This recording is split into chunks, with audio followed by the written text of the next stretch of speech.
அனைவருக்கும் இனிய வணக்கம் நண்பர்களே. இந்த நாள் உங்களுக்கு இனிய நாளாகட்டுங்க. இந்த பதிவில் எதை பற்றி பார்க்க போகிறோன்னா, ஆடி மாதத்தில் அம்மன் வழிபாடு ரொம்பவே சிறப்புங்க. இந்த ஆடி மாதத்தில் அம்மன் வழிபாட்டில் முதன்மையாக இருக்கக்கூடிய ஒரு கோவில் தான் சமயபுரத்து மாரியம்மன். இந்த சமயபுரத்து மாரியம்மனை நீங்கள் வழிபட்டு வர எந்தவித நீராத நோயில் இருந்தாலும் நீங்கள் விடுபடுவீங்க. எப்படிப்பட்ட கஷ்டமாக இருந்தாலும் எந்த பிரச்சனையால் இருந்தாலும் சமயபுரத்து மாரியம்மனை தொடர்ந்து வழிபட்டு வர உங்கள் வாழ்க்கையில் இருக்கக்கூடிய அனைத்து பிரச்சனைக்கும் ஒரு நல்ல தீர்வாக அமைங்க. இந்த பதிவு உங்களுக்கு பயனுள்ளதாக இருக்கும். கடைசி வரைக்குமே ஸ்கிப் பண்ணாமல் பாருங்கள். நீங்கள் புதியவராக இருந்தீங்கன்னா சேனலுடைய பெல் பட்டனை கிளிக் பண்ணி சேனலை சப்ஸ்கிரைப் பண்ணிக்கோங்க. லைக் பண்ணுங்கள், ஷேர் பண்ணுங்கள். மேலும் நீங்கள் ஜோதிட முறையில் ஜாதகம் பார்ப்பதாக இருந்தீங்கன்னா ஜாதகத்தில் ஒரு தெளிவான பதிவையும் பரிகாரத்தையும் பெற்றுக்கொள்ள வீடியோவில் டிஸ்கிரிப்ஷனில் கொடுத்துருக்க நம்பருக்கு நீங்கள் மறக்காமல் கால் பண்ணி தெரிஞ்சுக்கோங்க. வாங்க நண்பர்களே, வீடியோக்குள்ளே போகலாம். அநீதிகளையுமே தீமைகளை அழித்து தீராத நோய்களை தீர்த்து வைக்கக்கூடிய ஒரு சிறப்பான பரிகாரம் தளர்ந்தாங்க சமயபுரத்து மாரியம்மன் கோவில். அம்மன் வழிபாட்டில் முதன்மை பெற்று விளங்கக்கூடிய இந்த கோவில் பார்த்தீங்கன்னா காவேரியினுடைய வடகரையில் இருந்து திருச்சி சென்னை தேசிய நெடுஞ்சாலையில் திருச்சியிலிருந்து பார்த்தீங்கன்னா சுமார் 15 கிலோமீட்டர் தொலைவில் இந்த ஆலயம் அமைஞ்சிருக்கு. மகாவிஷ்ணுவனுடைய தசாவதாரத்தில் தாங்க கிருஷ்ணருடைய அவதாரம் முக்கிய இடத்தை வகித்திருக்கு. இந்த அவதாரத்தில் தேவகினுடைய குழந்தையாக கிருஷ்ணரும் யசோதையினுடைய குழந்தையாக தான் மாயாதேவியும் அவதரித்திருக்காங்க. அவ்விரு குழந்தைகளும் பார்த்தீங்கன்னா தெய்வத்தினுடைய செயலால் எண்ணத்தாலும் இடமாற்றம் செய்யப்பட்டிருந்திருக்கு. இதனை கம்சன் அறிந்து கொண்டாலுமே குழந்தைகளுடைய இடமாற்றம் பார்த்தீங்கன்னா செய்யப்பட்டிருந்ததை அறிய இயலாதவனாக தான் இருந்திருக்கான். குழந்தையை கொல்ல துணிந்த கம்சனுமே தேவகினுடைய அறைக்கு சென்று குழந்தையை தூக்க முற்பட்டிருக்கானா. ஆனால் அருகில் நெருங்க முடியாதபடி பார்த்தீங்கன்னா அந்த குழந்தை தன் உண்மையான அவதாரத்தை காட்டி நின்றுருக்குதுங்க. அன்னையினுடைய அற்புத தோற்றத்தை கண்ட கம்சனுமே பின் சம்ஹாரம் செய்யப்பட்டிருக்கான். மகா சக்தியாக தோன்றிய அம்மன் பார்த்தீங்கன்னா தனது 8 கரங்களிலுமே எண்ணற்ற ஆயுதங்களை தாங்கி கொண்டு இந்த உலகையே காக்க அவதரித்து நின்றாளாம். இத்தேவையை தான் நம்ம மகமாரினும் மாரியம்மனாக கண்கண்ட தெய்வமாக சமயபுரத்து மாரியம்மனாக பூஜை செய்து வழிபட்டு வரோம். மேலும் பார்த்தீங்கன்னா இதற்கு இன்னொரு கதையும் சொல்கிறாங்க. ஸ்ரீரங்க அரங்கநாத சுவாமி திருக்கோயில் இருந்து தாங்க அம்மனுடைய திருமணி உக்கிரம் தாங்காமல் இருந்தமையால் அங்கு அப்போது இருந்த ஜீவ சுவாமிகள் தான் அம்மனுடைய திருவுருவத்தை மற்றொரு இடத்திற்கு மாற்ற ஏற்பாடு செய்தாங்களாம்.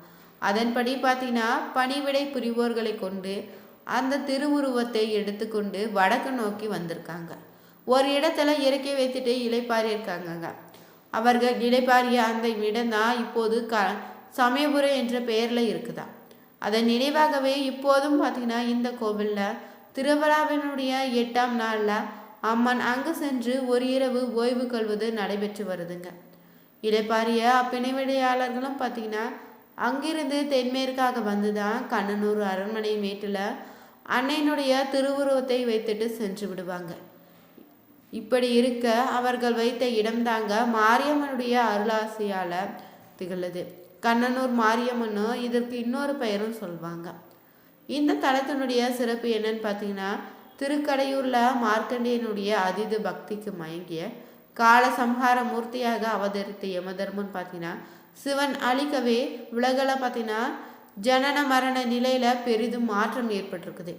அந்த நிலையில தாங்க யமதர்மன் சபையில் இருந்த மூத்த அமைச்சராக இருந்த மாயாசுரனுமே பூவுலகிற்கு இறப்பு நின்றுவிட்ட நிலையில தான் நோய்களை பரப்பி மக்களை துன்புறுத்தி வந்திருக்கான். அதர்மம் அழிந்து தர்மம் தொலைத்தவங்க தான் பார்த்தீங்கன்னா மும்மூர்த்திகளின் வேண்டுகோளுக்கு இணங்க தாங்க மாயாசுரனை அவனது சகோதரர்களையும் மதம் செய்து அவர்களது தலையே பார்த்தீங்கன்னா ஒட்டியானமாக அணிந்து நோய்களுடைய கொடுமைகளிலிருந்து மக்களை காப்பாற்றிய சிறப்புக்குரிய ஒரு கோவில் தாங்க சமயபுரத்து மாரியம்மன் கோவில்.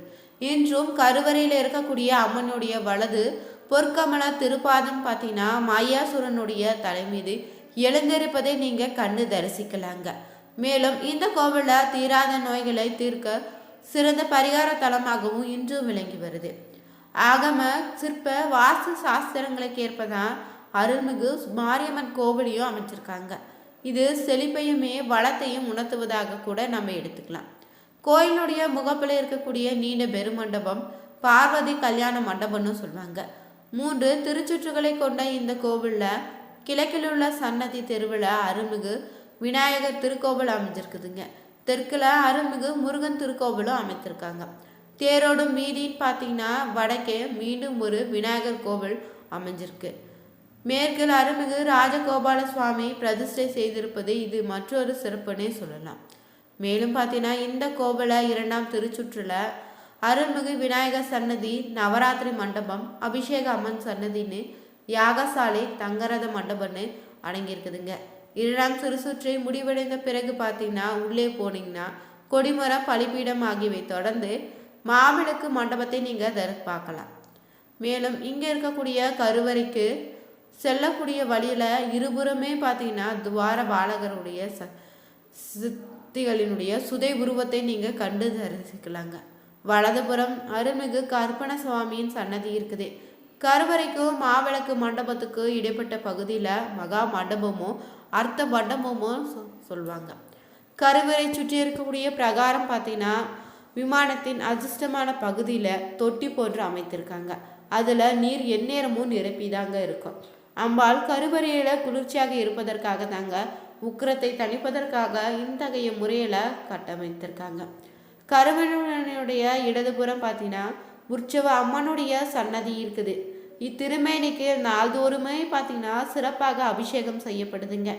சமயபுரம் அருகில் இருக்கக்கூடிய அருள்மிகு செல்லாண்டியம்மன் திருக்கோவிலுக்கு திருமேனிக்கு இங்கு நாள்தோறும் பார்த்தீங்கன்னா அபிஷேகம் செய்யப்படும். உற்சவ அம்மனுக்கு பார்த்தீங்கன்னா தினமுமே 6 கால பூஜையும் அபிஷேகங்கள் நடைபெறுதுங்க. காலை 7:30 மணி முதல் மாலை 5:30 மணிக்கு செய்யக்கூடிய அபிஷேக தீர்த்தம் பார்த்தீங்கன்னா வடக்கு பிரகாரத்தில் பக்தர்கள் மீது தெளிக்கப்படுது. இதனால் பார்த்தீங்கன்னா அம்மை நோய் பாதிக்கப்பட்டவங்க, உடல்நல குறைவு உள்ளவங்களும் நோயினுடைய தாக்கத்திலிருந்து விடுபட்டு விரைவில் நலம் பெறுவதாகவும் சொல்லுவாங்க. அருள்மிகு மாரியம்மன் திருக்கோவிலில் கருவறையில் அம்மன் பார்த்தீங்கன்னா வீற்றிருப்பது வழக்கமானதை போல இல்லைங்க. மற்ற கோவில்களை விட இங்கு மாறுபட்ட முறையில் தான் அம்மன் அருளாட்சி நடைபெறுது. மூலவருடைய திருவுருவம் பார்த்தீங்கன்னா மரத்தால் ஆனதுன்னு, அதன் மேல் சுதை வேலைப்பாடுகள் மேற்கொள்ளப்பட்டதுன்னு சொல்லப்படுது. தங்க ஜகாடா மகுடமும் குங்குமம் மேனின்னு நிறத்தில் நெற்றியில் அழகிய வைரப்பட்டை மின்ன பார்த்தீங்கன்னா அருளொளி வீச வைர கமல்களோடு மூக்குத்துடனே பக்தர்களுக்கு காட்சியளிக்கிறா மாரியம்மன். ஆதிசக்தியான அம்மன் தனது 8 கைகளிலும் பார்த்தீங்கன்னா இடதுபுறமாக கபாலம், மணி, வில், பாசன்னு, வலதுபுறமாக பார்த்தீங்கன்னா கத்தி, சூளன்னு, அம்பு, உடுக்கைன்னு ஆயுதங்களை தாங்கி காட்சியளிப்பா. இடது காலை மடக்கி வைத்து கொண்டு வலது காலை தொங்கவிட்ட நிலையில தான் சுகாசனத்தில் அமர்ந்து பக்தருடைய குறைகளை நீக்கி அருள் வழங்கி வரா சமயபுரத்து மாரியம்மன். இந்த கோவிலில் பார்த்தீங்கன்னா சிறப்பான விழாக்களாக தைப்பூச திருவிழா, பூச்சொரித்தல்னு, சித்திரை பெருந்திருவிழா, புரட்டாசில நவராத்திரின்னு முக்கியமான திருவிழாக்களாக கொண்டாடப்படுதுங்க. தை மாதத்தில் மட்டும் 11 நாட்கள் தைப்பூச திருவிழா நடத்துகிறாங்க. 10ஆம் திருநாளாக ஸ்ரீரங்க அருள்மிகு அரங்கநாத சுவாமி திருக்கோயிலிருந்து மாரியம்மன் பார்த்தீங்கன்னா சீர்பெறுதல் வைபவமும் நடத்தப்படுது. மாசி மாதத்தில் கடைசி ஞாயிற்றுக்கிழமையில் பார்த்தீங்கன்னா அம்மனுக்கு பூச்சொரித்தல் நடத்துவாங்க. மகேசாசுரனை வதம் செய்த பாவம் தீரதான் தன் கோபத்தை அடக்கவும் தவம் செய்து பச்சை பட்டினி விரதமிருந்து சாத்தம் சொருபியாய் மாரியம்மன் மக்களுக்காக காட்சியளிக்கிறார். அம்மன் பார்த்தீங்கன்னா பச்சை பட்டினி விரதம் மேற்கொள்ளக்கூடிய 28 நாட்களுக்குமே நெய்வேத்தியம் கிடையாதுங்க. இந்த காலத்தில் மாரியம்மனுக்கு மட்டும் இளநீர்னு, கரும்புச்சாறு, துள்ளுமாவு மட்டுமே படைக்கப்படுது. பூச்சொரித்தல் விழா நடைபெறக்கூடிய நாட்களில் ஞாயிற்றுக்கிழமைகளை பல்வேறு பகுதிகளிலிருந்து அலங்கரிக்கப்பட்ட வாகனத்தில் அம்மன் எழுந்தருளச் செய்து புத்தாட்டுகளையும் பூக்கூடைகளையும் ஏந்தி வந்து ஊர்வலமாக வந்து மாரியம்மனுக்காக பூச்சொற்களை சாத்தி வழிபட்டு செய்வாங்க. அம்மை நோய் கண்டவர்கள் பார்த்தீங்கன்னா இந்த கோவிலுக்கு வந்து தங்கி நோய் நீங்கும் வரை இருந்து வழிபாடு செய்வாங்க. இவர்கள் மீது அபிஷேக தீர்த்த தெளிக்கப்படுவது வழக்கங்க. அம்மையால் பாதிக்கப்பட்டவங்களும் தீராத நோயால் பாதிக்கப்பட்டவங்க தங்களுடைய வேண்டுதலை மாரியம்மனிடம் தெரிவித்து மேலும் பார்த்தீங்கன்னா இந்த கோவிலில் தங்கி வழிபடுவாங்க. நிறைவேறிய பின்னர் அம்மனுக்கு உருவம் வைத்து வழிபடுதல், அதாவது பார்த்தீங்கன்னா அம்மன் போன்று சிறிய வடிவில் முழு உடல் பகுதி கண் போல பகுதிகளாக செய்யப்பட்டதாங்க. கோழி, ஆடுகளை காணிக்கையாக செலுத்தி தங்களுடைய நேர்த்தி கடனை நிறைவேற்றி செல்வாங்க. மாசி தை பங்குனி சித்திரை மாதங்களில் மாலை அணிந்து விரதமிருந்து பக்தர்கள் பார்த்தீங்கன்னா பாத யாத்திரையாக வந்து தரிசித்து வழிபட்டு செல்வாங்க. இது உங்களுக்கு மிகவும் பயனுள்ளதாக இருந்திருக்கும். இது போன்ற சுவாரஸ்யமான பதிவுகளுக்கு மறக்காம நீங்க நம்ம சேனலுடைய பெல் பட்டனை கிளிக் பண்ணி சேனலை சப்ஸ்கிரைப் பண்ணிக்கோங்க. லைக் பண்ணுங்க, ஷேர் பண்ணுங்க, கமெண்ட் பண்ணுங்க. அனைவருக்கும் நன்றி நண்பர்களே.